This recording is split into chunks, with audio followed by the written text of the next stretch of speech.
550. Oh It was like yeah. 550 miles, and it was. I remember it being very flat on the east side. West side just became this unbelievable mountain range that was just like, oh my God, I'm in God's country, you know? Yeah, that's the thing too. Everyone's like, "Oh man, you're just out in the middle of nowhere." It's like, well, not really. Like the east side of the state isn't all that it's cracked up to be with the mountains and stuff. But like you said, you get on 90 and you start heading west. It's like two different states, honestly. It's like prairie and then, I mean, 10,000, 12,000 feet of mountains. It's crazy. Yeah, dude, 90 is like literally a mile and a half from us. So we literally took 90 right out there and Wild. crazy. It's a long road, man. Yes, yeah, it is. And you live in Ohio, correct? Yeah, Cleveland, Ohio. Cleveland. Have you heard of Tiffin? Yeah, dude, we have family in Tiffin. Do you really? My wife is from Tiffin. Her parents still live there. What's her name? Her name's Morgan Cole. Her parents are Alec Cole, Kelly Cole. Okay. I'm trying She's to a think. I'll have to put a feeler out to see if anybody knows. Did she go to Tiffin for school or no, no? she went to Bowling Green. So did I actually. Yeah. Yeah. Oh wow. Dude, Yeah. small world. That's Yeah. amazing. My wife grew up in Toledo in Sylvania, Ohio. And Yep. so we're out in Toledo all the time. And her grandparents live in Ottoville, Ohio, which is like by Lima. And then I grew up in Lakewood, Ohio, just west of Cleveland. And now we live in Avon Lake on the west side of Cleveland. And then we manufacture in Amish country on the east side of Cleveland. Yeah. Hell yeah, man. That's awesome. I like Cleveland. People, I feel like give it a bad rap. Yeah, I like yeah. Cleveland, dude. I've had some fun times there. I've only been there like two or three times. Like I caught a, I guess it's the Guardians now, but back then it was the Indians. I caught an Indians game and went to a Cavs game before, and I've had a good time there. It's like it's a fun town. It's an amazing town. I mean, this past weekend we were out on the lake. It was like mid 90s and sunny, and we went hiking, got good food. We're in the middle of a backyard renovation right now, so we're starting to enjoy that with the kids. And dude, it's just so fun. And like the pace of life is great. The restaurants, the coffee shops, Oh yeah. proximity to the airport. I mean, I could get around real quick, and the cost of living is like still relatively low. Now it's on the rise quickly here because I think people are realizing how nice Cleveland is now. But man, like you can't beat it, and it's definitely a football town. So fall time hits and it's game on. Well, you guys are getting a little bit of a team together finally, so that's good. Are you not? I'm not, and I'm not talking about Ohio State. You guys have been good with that, but I'm talking about the Brown Dogs. You guys are coming around. I think your quarterback sucks, but other than that, Yeah, you I guys are think doing all right. a lot of people agree with that. At least he's not the highest paid quarterback in the NFL anymore Yeah, after you this. guys need to check him on his free time. Lord knows what he's doing. Good grief, man. It's not the right value fit, if you ask me. No, no, I couldn't agree more. Man, I appreciate you coming on. How much time you got? I want to be respectful. You got an hour? So you've got me for 45-ish minutes because I've got, 45. yeah. Does that Perfect. work for me? Yeah, so Cool. that'll be what, 9:15? Yeah, probably like I would say 9:20 would be a good cutoff. Cool. That would be 11:20 for me here. Cool. That's perfect. Um, I appreciate your sister's professionalism, man. She's been great just communicating and giving me some notes and all that. So tell her I said thank you. That is your sister, right, Amy? Yeah, Awesome. she's everything I'm not in terms of like I'm not detail oriented. She is. I make messes, she cleans them up. Um, like I like steering the ship and like providing direction, but I'm kind of a bull in the china shop, and she's she's not. And Hmm. so it's a really good relationship, and one of the probably she was probably the best hire I've ever made in terms of organization, capacity, planning, the whole thing. Awesome. Dude, you've been on some big podcasts recently. You've been on Cam's. I love Cam. I know he listens to my show, so shout out to him. I was just listening to you on Nick's podcast this morning. So for you just being like, "Yo, I'll come on yours," I really appreciate that, man. It's a big deal for me. No, this is always a big deal for me too. It's still very surreal to be able to jump on. I don't care anybody's podcast because it's another opportunity for me to build a good relationship, but also be able to share the story and provide some sort of value. Awesome. Dude, I was listening to the Nick's pod, like I said, and there was a part where you were talking about your dad, and Nick kind of chimed in and was like, dude, I want to hang out with your dad. And I just started laughing my ass off because, like, as I'm listening to you tell stories about him, I was like, I want to hang out with Pete's dad. Yeah. So people have that opportunity on August 24th. I don't know when this podcast is going to release, but on August 24th, I hold an annual charity event for a cancer patient in need. And my dad runs that race every year. And it's just this gnarly 0.75 mile loop on this massive hill in Cleveland, Ohio, in the metro parks. It's super beautiful. But last year, this was his first marathon slash ultra back after having his cancer diagnosis, his stroke, where he had to relearn how to walk, and he goes out and runs 39 miles with nearly 9,000 feet of elevation. Vert, it was wild, and it was so cool to be a part of. And we cracked open a beer at the end of the race, did a little cheers, and just celebrated the fact that we could do that together. Still, it was really incredible.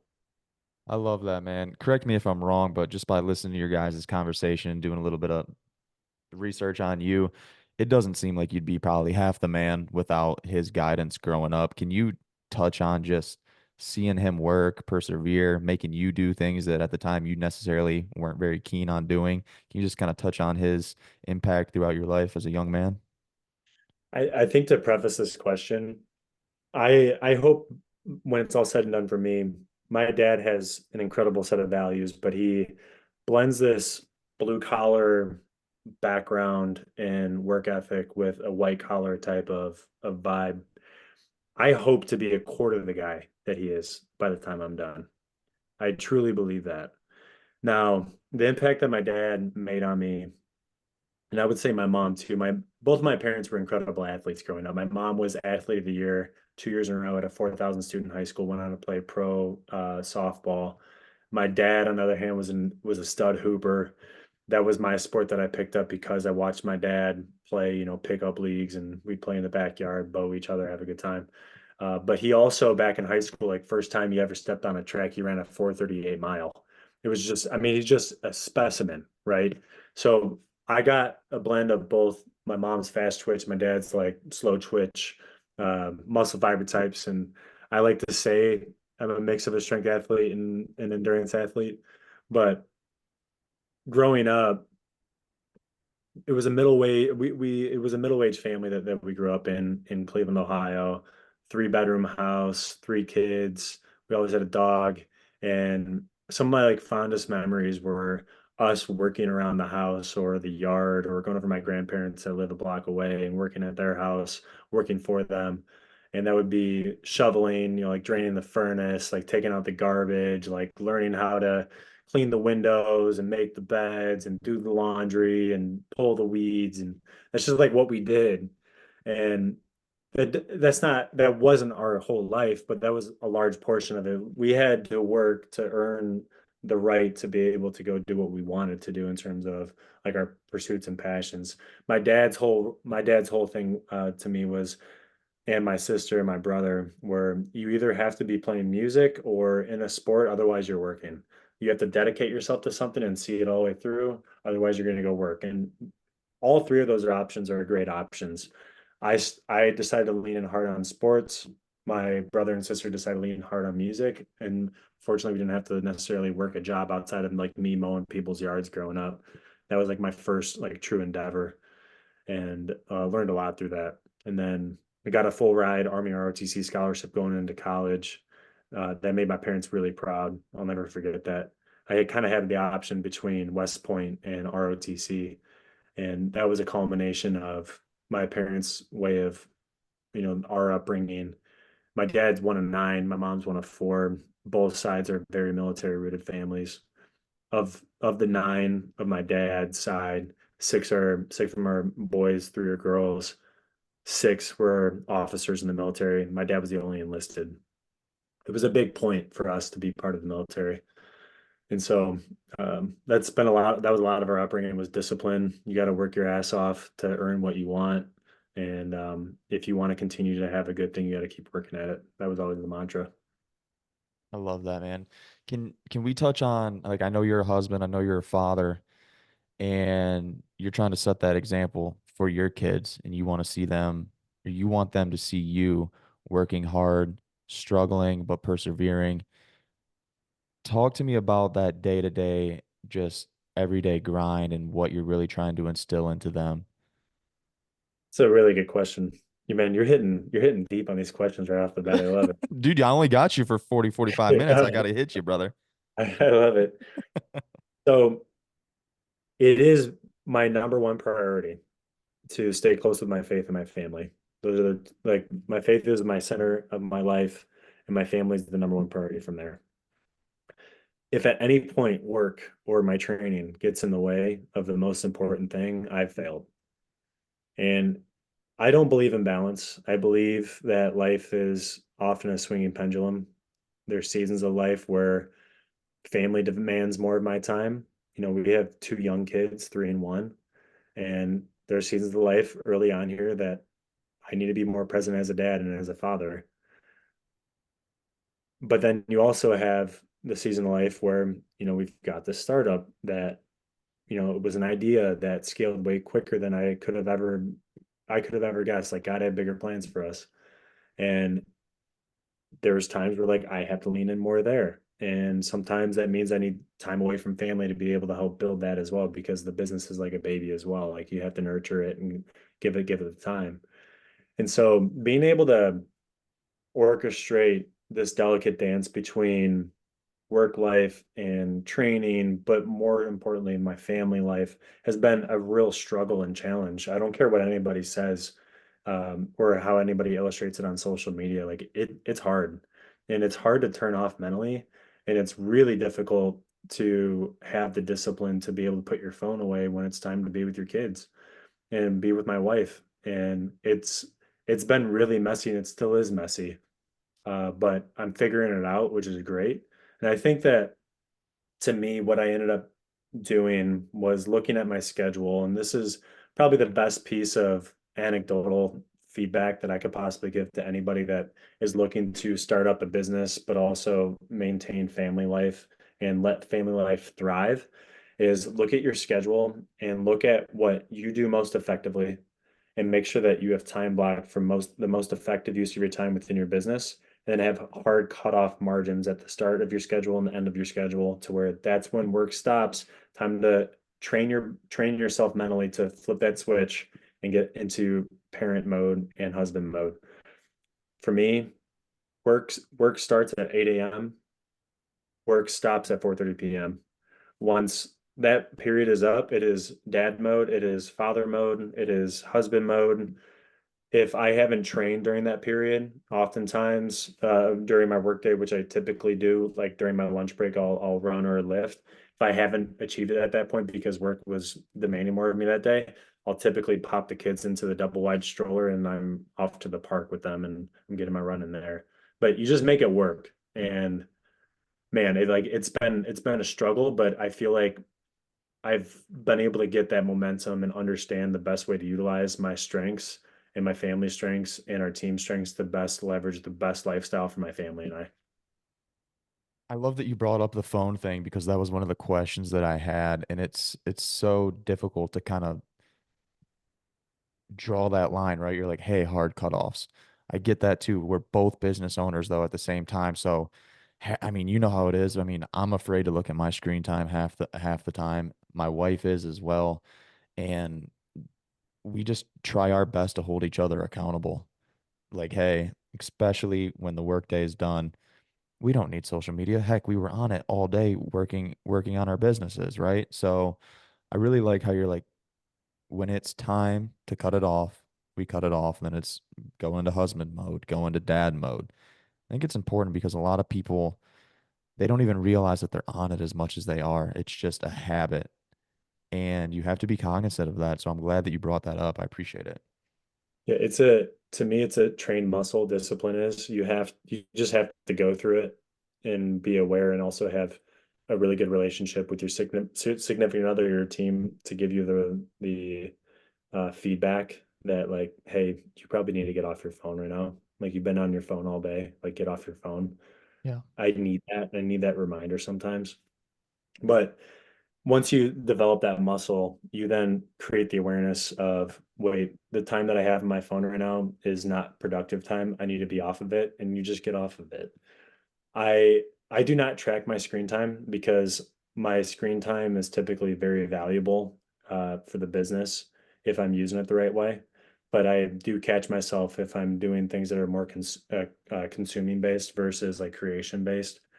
If I start to consume more, I become hyper aware and I shut it off. Yeah. You have to be. And I try not to track my screen time either, but every now and then I'll just pop on and be like, this is not okay. It's a lot of time, man. It's a lot of I time, but think, it's a wake up call though at the same time. like with, again, like the 3-year-old and 1-year-old at home, when our son asks to watch TV, he's like, I want to watch TV for a little bit. I'll be like, dude, like let's not watch TV. Typically he's saying that because he just saw me on my phone, I'm on my screen, and so he wants to be on his screen. And I'm like, shit, dude, Mhm. like what am I setting as an example? And typically like recently, because I've been on my phone less, he's been asking to watch the TV less. And now we're outside playing and we're going to the park and we're going for hikes and letting him be a kid. I'd love to jump into your business a little bit with Sisu. Obviously, I know Definitely. you have all of the data, and I feel like it's becoming really popular. A lot of people are talking about the health benefits. Can we just reiterate for the people who aren't really maybe in tune with it and what the benefits are for heat therapy? Because Yeah. they're astounding. I think it's important to first illustrate what heat therapy is. Heat therapy is simply putting your body in an environment to where there's heat stress or high heat to where you begin to increase circulation, vasodilation, and begin to sweat. That happens with multiple modalities from traditional sauna therapy to infrared sauna therapy. That's a mix of infrared, far infrared wavelengths, and as well as steam room. In Finland, there's smoke sauna as well, but we're not going to talk about that. No matter what, like heat therapy, like any form of heat therapy is better than no heat therapy. And typically like the best practice is one that you could consistently do. So we don't offer infrared sauna because of the research that has come out on infrared sauna, or I should say the lack of research that's come out on infrared sauna as compared to traditional sauna therapy. And the best way to quickly illustrate the differences between infrared sauna therapy and traditional sauna therapy is that infrared sauna therapy is typically anywhere between 110 degrees to 150 degrees in a mix of infrared and far infrared wavelengths. Infrared sauna is very good for skin health and depression and increased circulation. However, all of the research that has continued to come back in terms of the longevity effects, cardiovascular disease risk, all-cause mortality, dementia, Alzheimer's, sleep has been attributed to traditional sauna therapy, which is a heat range between 176 degrees and 212 degrees Fahrenheit. So it's really a difference in heat. The thing that is great for infrared is that it's very accessible. It's cheaper than traditional sauna therapy, and I could plug it into a 110 outlet because the heat that is coming from the sauna doesn't need to be up to 176 degrees. But again, when you look at what actually you're looking for from a sauna, it's the reason why we've created the brand around traditional. I'm able to increase performance from a VO2 max standpoint, be able to increase natural growth hormone production as a result of sauna therapy. I'm able to improve sleep. I'm able to improve mood. I'm able to go ahead and decrease risk of all-cause mortality by 50% by doing it at least 4 times weekly for around 20 minutes a session at least 176 degrees. And when you look at it from that perspective, I think that the United States is in this nasty downfall in terms of health. But I think everybody's very aware of that since the COVID pandemic. And the more people that we could get into the sauna, the better. And I also think that I had this realization the other day. If people had access to a sauna and cold plunge and actually used it, the world would be a much better place. Uh, and the world would be a much more successful place because I think that it unlocks that next level of your brain. And it also unlocks a great relationship quality with the person that you're in the sauna with or performing the cold plunge with. And I think that the more that we can make sauna accessible at those higher heat ranges of at least 176 degrees, the better we're going to be for it. I'm so glad you kind of dived into the differences between infrared and more of the traditional route, which is obviously what you guys have, because we have an infrared upstairs. And just being as honest as I can, it does not do it for me, man.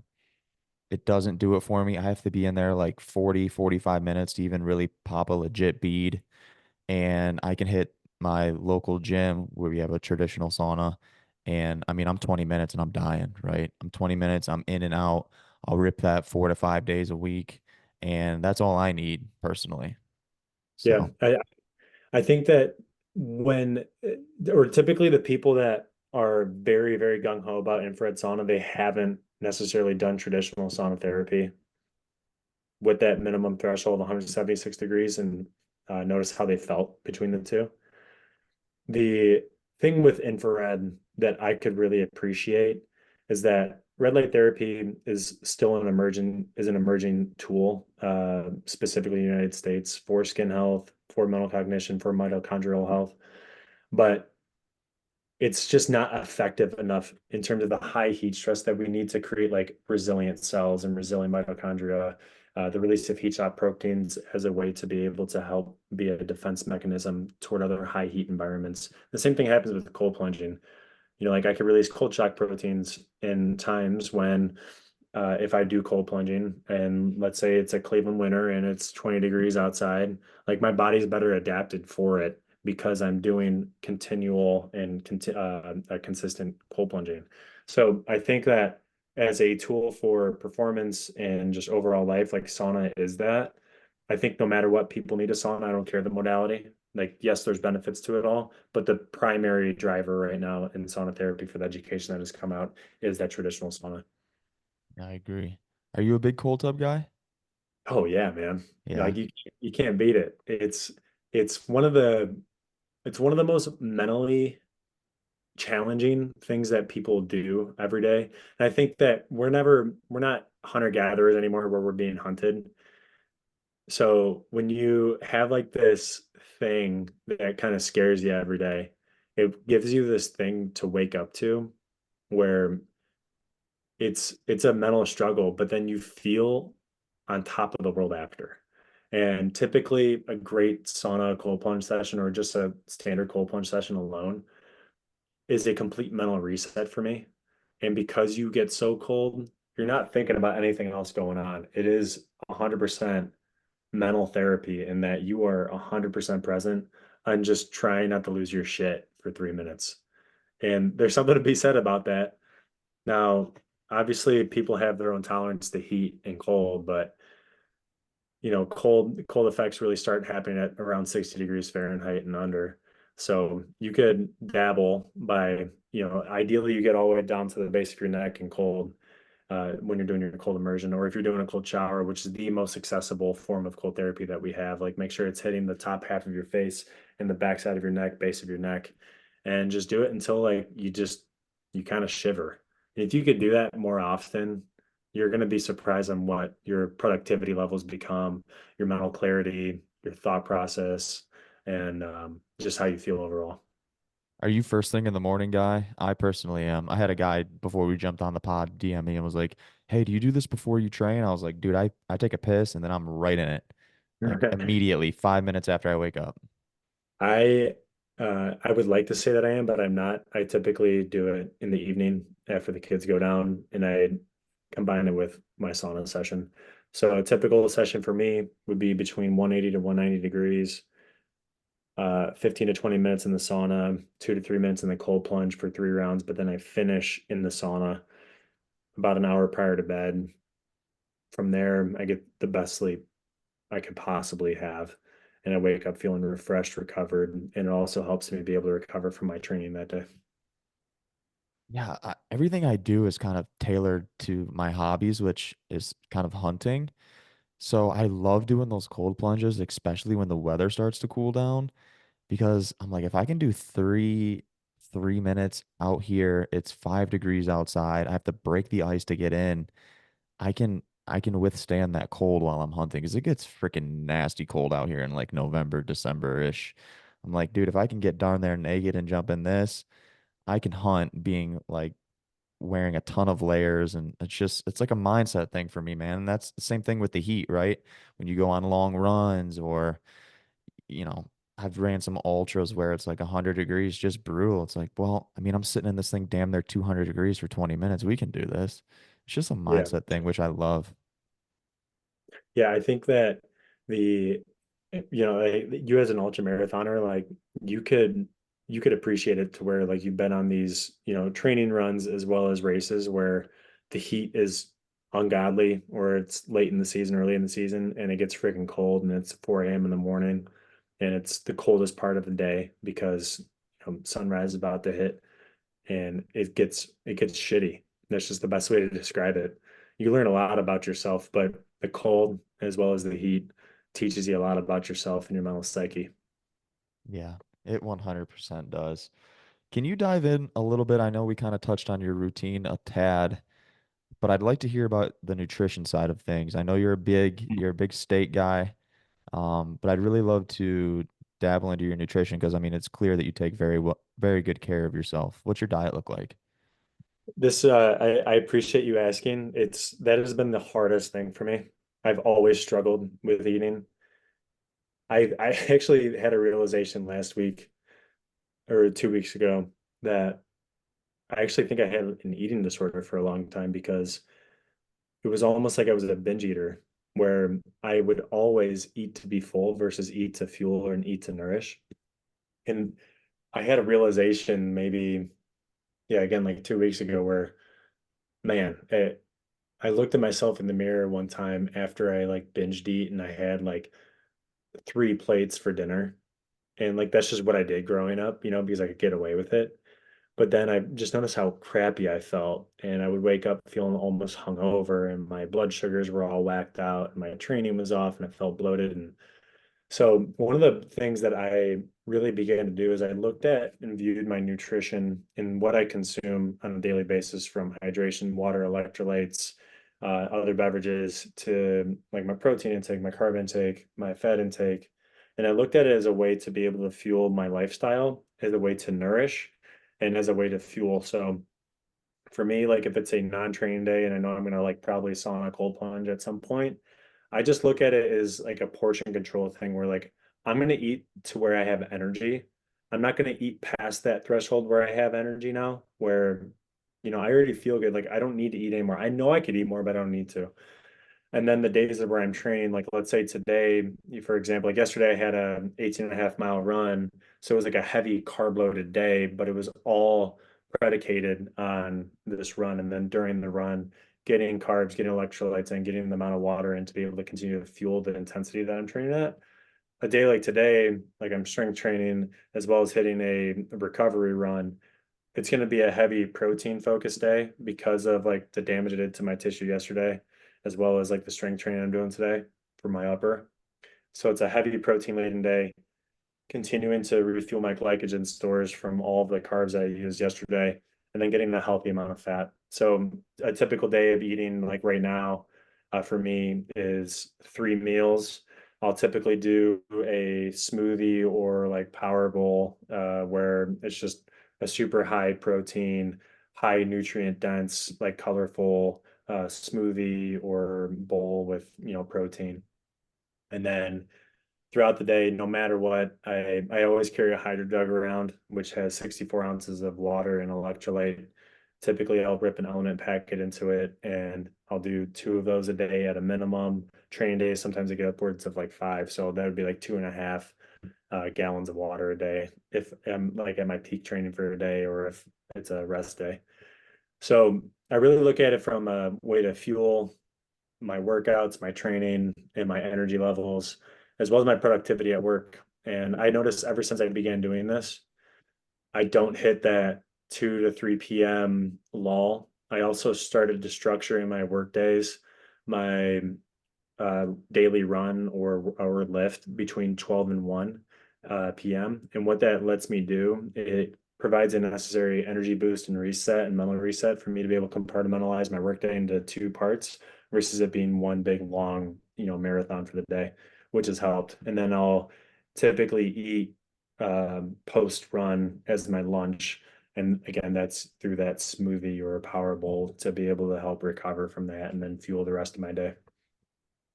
Are you a big supplement guy? I get so many questions with supplements.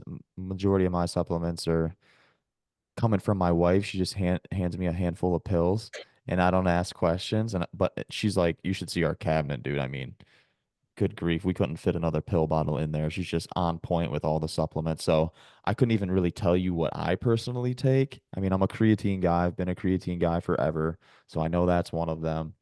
But the majority of my stuff I get through just real food. Are you taking anything specific? Yeah, I really aim to view nutrition as a very holistic way to be able to fuel everything. And then a supplement is exactly what it should be. It's a supplementary item to a great diet. I do my best 80 to 90% of the time to let that be a thing. So for me, like we've got one of our or two of our cabinets are all of our supplements. The biggest bang for my buck supplement that I take is an electrolyte supplement. If you I don't think people realize how much more productive and how much more energy you would have if you actually had a sufficient amount of salt and magnesium and potassium in your system. So that's number one. Number two, I take NAC. I don't know what NAC stands for. Dude, I take it too. Yeah, but it I like know that's one of them. I don't know what it is either. yeah, I mean it's massive. It's just really massive for like free radical health as well as being able to help stave off illness. So like our kids go to a daycare, like they're bringing back stuff. It just Yeah. helps me be able to kick something that could be in my lungs. So I noticed like that really helps. So every day I take that NAC, vitamin D. Vitamin D I'll take anywhere from like 6,000 to 8,000 IU's. That also helps be able to keep me healthy.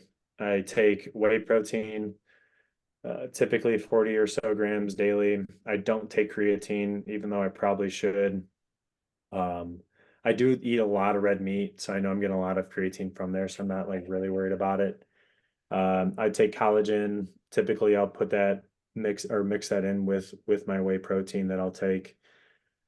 And then from there I have like some other smaller things, but like I do enjoy taking a good pre-workout if I'm gonna hit like a nasty strength session or I need to get a pump on for like some sort of bodybuilding work. But outside of that, like that's like really the main thing. I care mostly about my electrolyte intake, protein intake, and my overall immune system health than anything. The rest could typically fuel from my diet.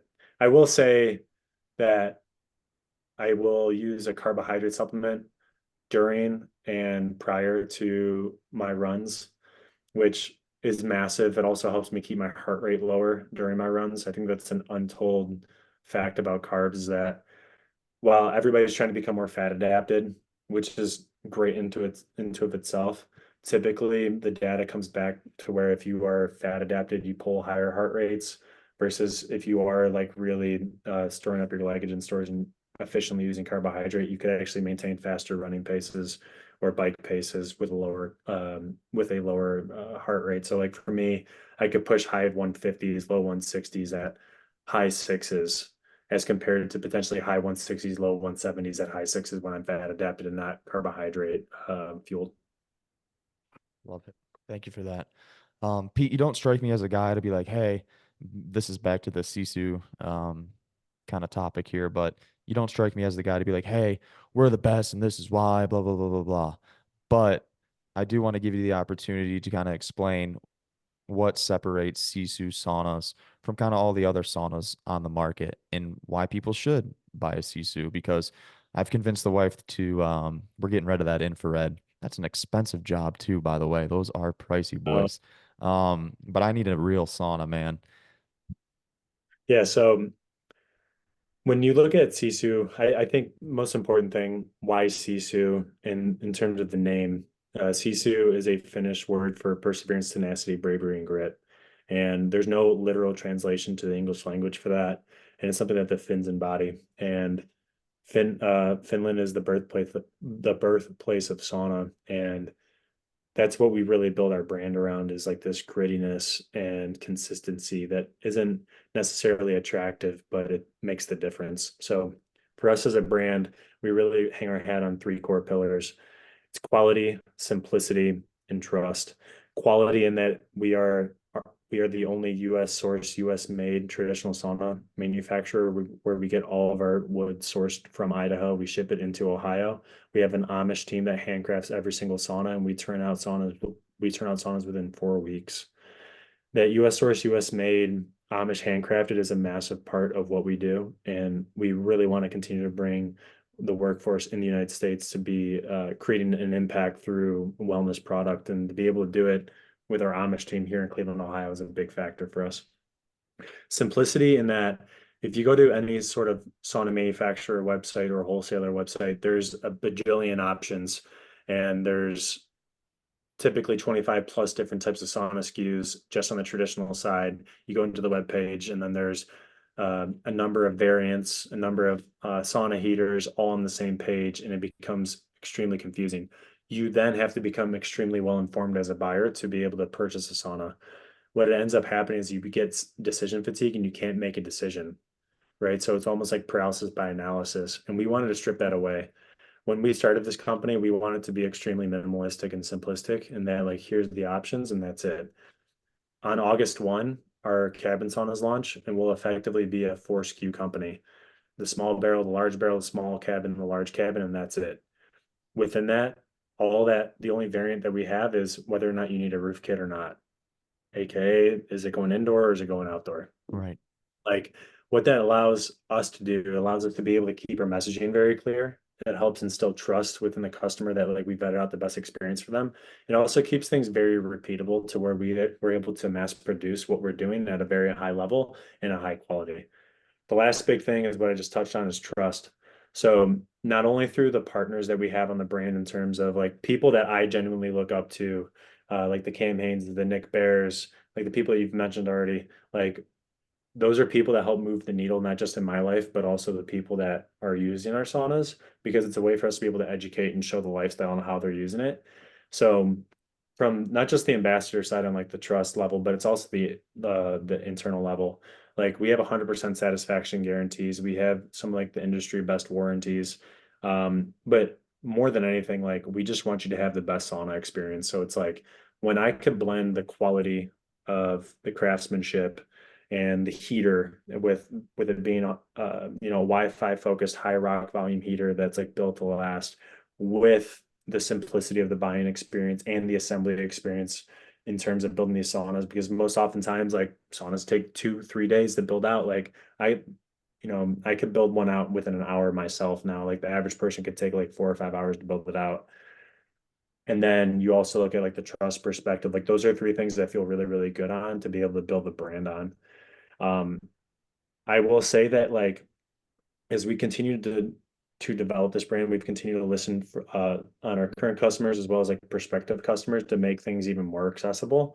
So I'm excited here in a few months to be able to unveil a 9 Wi-Fi based option for people, but do so in a way to where when they go to the website, it's not littered on the web page with all these different options. It's very minimalistic and simplistic for them to be able to best achieve like what they're looking for from their sauna. Because I full-heartedly believe most people don't necessarily need a Wi-Fi based heater to have a great sauna experience if the heater is high quality. And then on the other side, we also will have a commercial option for our commercial tenants that are looking to have really, really high rock volume built-in dur option in terms of the heater for their businesses. So those are like some future things that we're excited about. Next year, we'll unveil our SISU cold plunges as well, that are stainless steel interior cedar surround, built-in chiller filter, the whole thing. And we're working closely with Ice Barrel on that, and to be able to integrate some of their technology into what we're doing, as we have a great partnership with them. So that's kind of like the what we currently do, where we're going. But at the end of the day, it's quality, simplicity, and trust. And anything that we unveil, we're always looking like for ways to prune the business of things that like really don't move the needle for us. Like we'll always do that.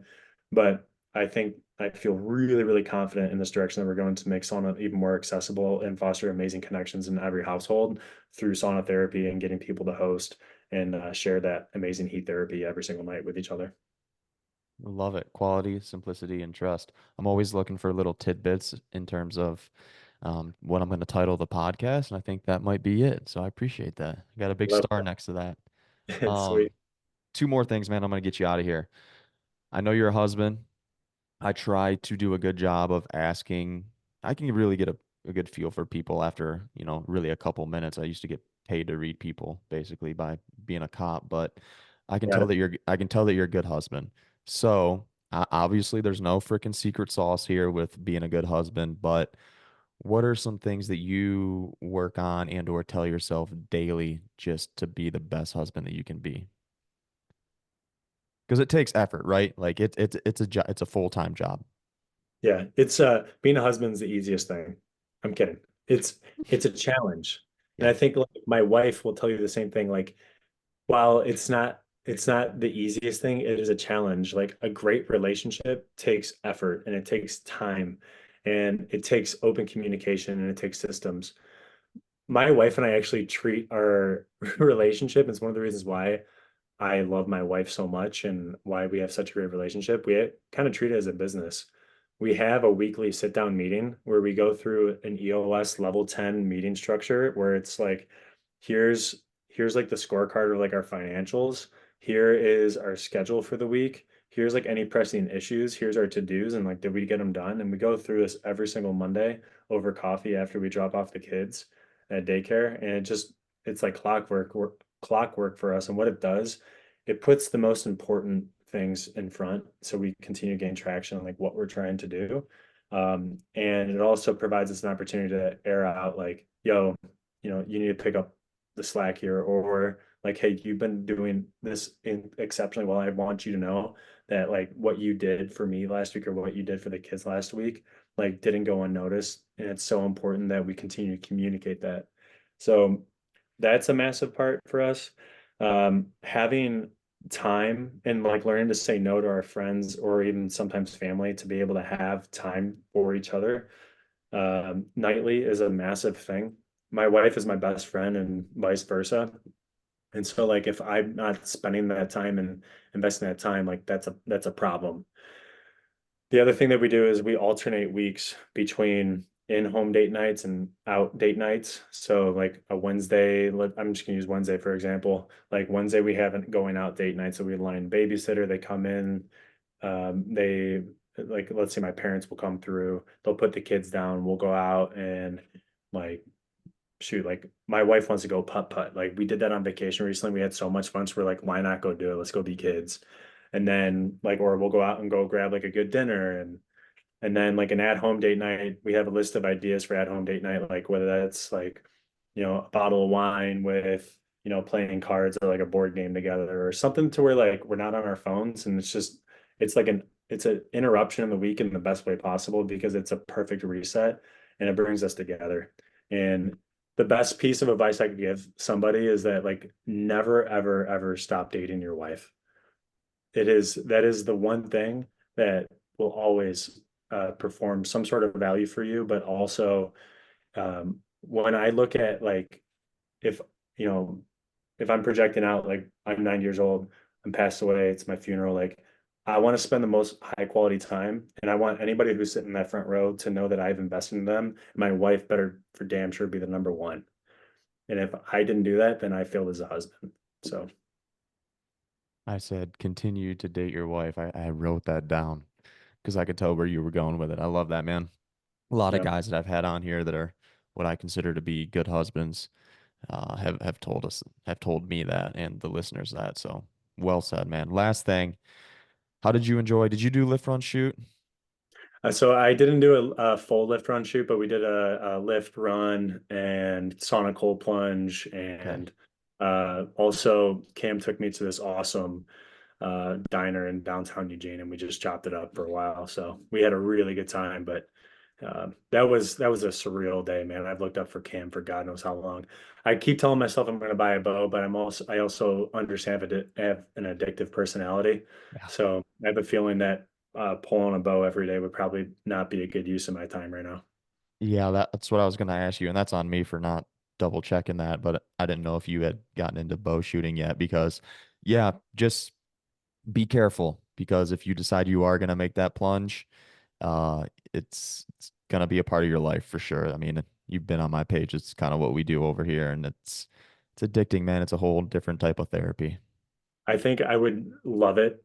You would. Um, I would really love it. I would also want to get my first kill underneath my books to like understand like that process and feel and the motion behind it. But I don't think that there's room for it in my life right now based off of like what I'm trying to do. And I know what makes me happy, and I think there will be a time for it.